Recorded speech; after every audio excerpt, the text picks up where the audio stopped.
Okay, so there's little bit short bit on the specification of the group 2 metals, which are called the alkaline earth metals. Okay, so you see in here I've just drawn the far left hand side of the periodic table, and we've got our group 1 elements there.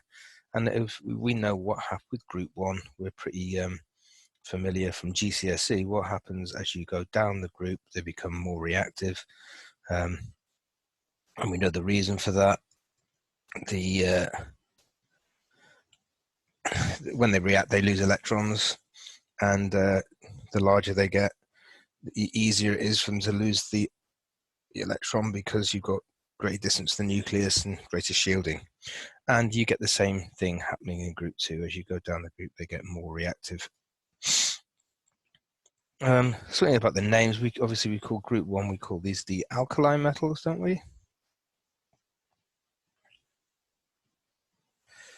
And they're all very soluble. All the compounds are all soluble for alkaline metals, and so you find them mostly in the sea, in the ocean. So sodium chloride, potassium chloride, they're all soluble, so they end up in the ocean.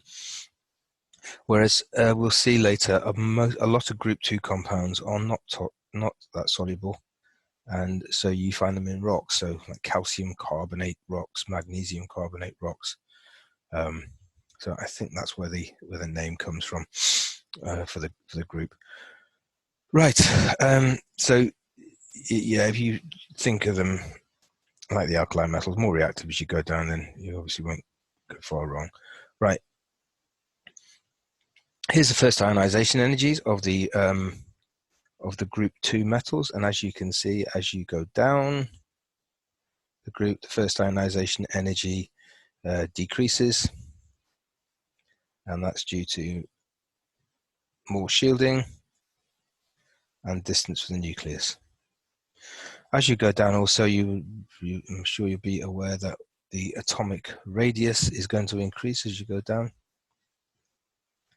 That's pretty obvious. Okay, so now we can actually start talking about the chemistry of them, and we are going to exclude beryllium from our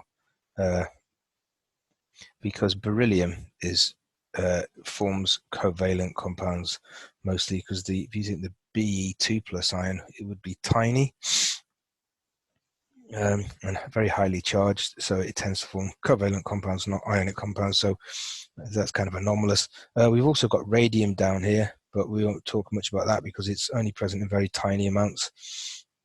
It's radioactive and it decays quickly into something else. So we're going to be talking about magnesium down to barium. They're the ones we're interested in, really. Okay, now they all react with water. So reactions with water. Now they react in a very similar way to the alkaline metals. You get hydrogen gas evolved, and you get the hydroxide produced. But okay, so if I just write down here, magnesium, calcium, strontium, and barium. Right, now these all react with cold water.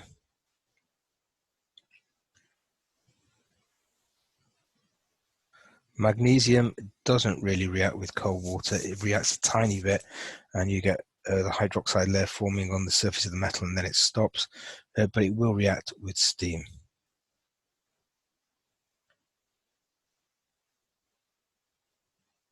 So let's look at these three first of all, because they react in a very similar way to the alkaline metals. And of course, what's going to happen to the reactivity as you go down the group? The reaction with water becomes increasingly vigorous as you go down the group.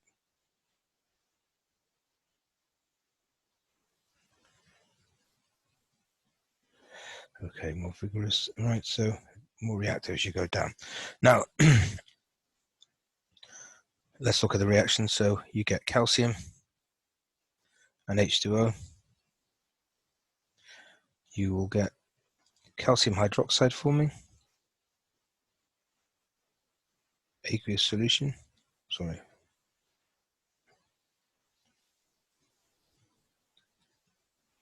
aqueous solution, and you get H2 gas produced as well. So very similar to the alkaline metals, to the group 1 metals. Calcium hydroxide is only sparingly soluble. Calcium hydroxide solution, that's called lime water. And as we'll see in a later video, the strontium hydroxide is more soluble, and barium hydroxide is more soluble still. And this is obviously going to be an alkaline solution. Okay. Right. Exactly the same reaction with strontium and barium, so I'm not going to write that down. Obviously, they've got the same formula, so it's going to be strontium hydroxide and barium hydroxide.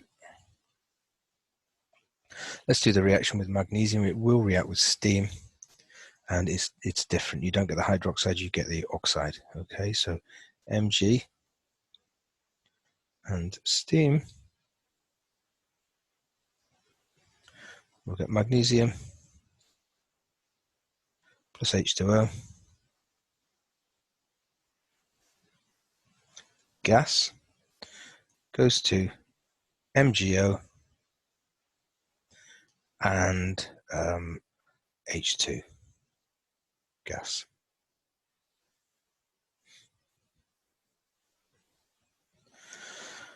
And you can do that in the lab. Okay, what happens is, right, so you get a tube here, you get a boiling tube, and then you made a hole in the end of it, and you get some steam. So you generate some steam and put it in through a delivery tube there. Here you put your magnesium ribbon in there. Now nothing will happen, then you pass steam over it. Okay, nothing will happen until you heat up the magnesium. So you've got to heat it with a Bunsen burner here, right? Then you'll notice it will, the steam continue. You'll notice it will catch fire. When it gets hot enough, it catches fire. It looks like it's just burning in air. So you get a brilliant white light. You get lots of white light. And of course, you're going to make hydrogen. And what you can do to show that it is hydrogen there, you can light it here and you get a little flame. And the hydrogen ignites.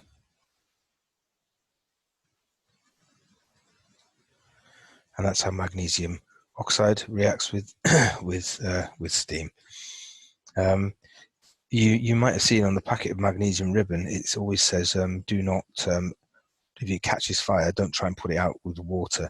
If you get a lump of magnesium and set fire to it and squirt water on it, the water will turn into steam, and then that will react with the magnesium, and you'll produce hydrogen, and the hydrogen catches fire. So if you get a piece of magnesium, get a big curled up piece of magnesium ribbon, set fire to it, and then squirt it with a distilled water bottle, and you get a great big white ball of flame as the hydrogen produced catches fire. Oh, and I should say, what's left over here at the end, you have a white powder, which is of course magnesium oxide. Okay,